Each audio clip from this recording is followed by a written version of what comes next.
I woke up to the sound of shattering glass. It wasn't the kind of sound you mistake for a dream, sharp, real, and final. My heart jumped as I shot up in bed. Sarah was already awake, sitting upright beside me, her hand clutched over her mouth. "David, someone's in the house," she whispered, her voice trembling. That sentence alone was enough to jolt me into motion. I grabbed the baseball bat from beside the nightstand, my pulse pounding in my ears, and crept toward the bedroom door. The hallway light flickered on as I reached the living room. Drawers were open. Cushions were scattered. Our wedding photo lay face down on the floor, the glass cracked through the middle, right between our smiling faces. My stomach dropped. "Sarah, stay in the room," I called back, stepping slowly into the mess. "I'll check." But before I could finish, she screamed. I sprinted back into the room to find her standing beside the closet, pointing at the jewelry box on the floor. "My rings, my necklace, they're gone," she cried. "David, we've been robbed." I felt a rush of anger and helplessness wash over me. We called the police, who arrived within minutes.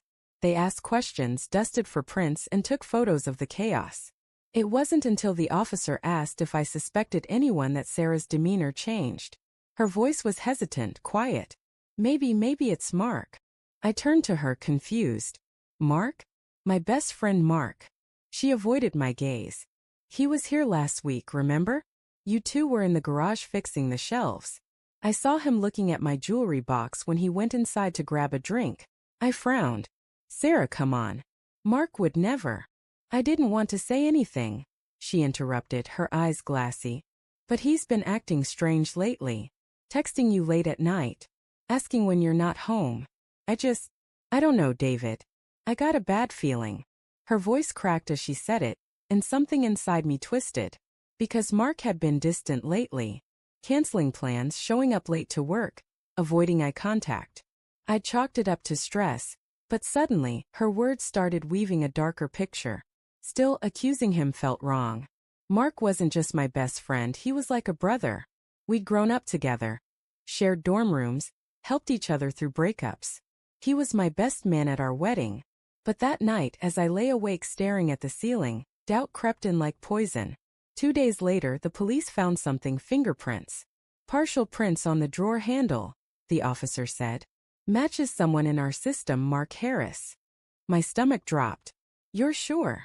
The officer nodded. "You said he's your friend?" I felt my world tilt. When I confronted Mark, he looked genuinely blindsided. We met at a small diner near my office, and I barely let him sit before blurting it out. "Why the hell are your fingerprints in my house, Mark?" He blinked. "What? What are you talking about?" "The police found them. On the drawer that was robbed." "David, I haven't been to your place since last week." "Exactly. And that's when Sarah said you were acting weird." His eyes widened. "Sarah said that?" I nodded, my jaw tight. He ran a hand through his hair, laughing bitterly. "You're kidding me. You really think I'd steal from you? After everything?" I wanted to say no. I wanted to believe him. But the evidence felt damning. "Just tell me the truth," I said quietly. "If you needed money, I would have helped." Mark slammed his fist against the table, startling the waitress. "I didn't steal from you, David. I swear to God I didn't." His voice cracked with desperation. But all I could see were those fingerprints. I left the diner without saying another word. Weeks passed. The police never recovered the stolen jewelry. The case was quietly dropped after insufficient evidence for prosecution. But the damage was done. Mark stopped calling. He left our company. Mutual friends avoided choosing sides, but I could feel their judgment. Sarah, meanwhile, seemed relieved. She'd hold me at night, whispering, "It's better this way, baby." He was never really your friend. And for a while I believed her. Until small cracks started appearing in her story. One afternoon, while I was organizing the garage, I found the lockbox where I kept our insurance papers slightly open. Inside was a jewelry receipt, dated 2 days before the robbery. It listed the exact same necklace and ring Sarah had claimed were stolen. My heart pounded. Why would she have bought the same items right before they disappeared? That night I confronted her. "Sarah, what is this?" I held up the receipt. Her eyes flickered with panic before softening into a practiced look of confusion. "Oh, that? I ordered replacements." I told you, remember? I thought they'd never find the originals. I stared at her. You ordered replacements before the police even said the originals were gone.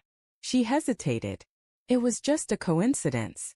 But something in her voice, a quiver, a pause, didn't sit right. That night I couldn't sleep. I got up around 2 a.m. and went to the guest room where Sarah kept some of her old clothes. I don't even know what I was looking for. Just a gut feeling pulling me toward the closet. And then I saw it. Behind a stack of folded blankets sat a small black box. Inside, wrapped in tissue paper, were the missing jewels. The same necklace, same rings, same pendant I'd seen countless times before. My breath caught in my throat. I felt the kind of silence that burns your ears, the realization that your entire reality has just been rewritten. The next morning I set my phone to record and asked Sarah to sit down. I found something, I said quietly. In the guest room. Her face drained of color. What are you talking about? The jewelry, Sarah. I slid the box across the table.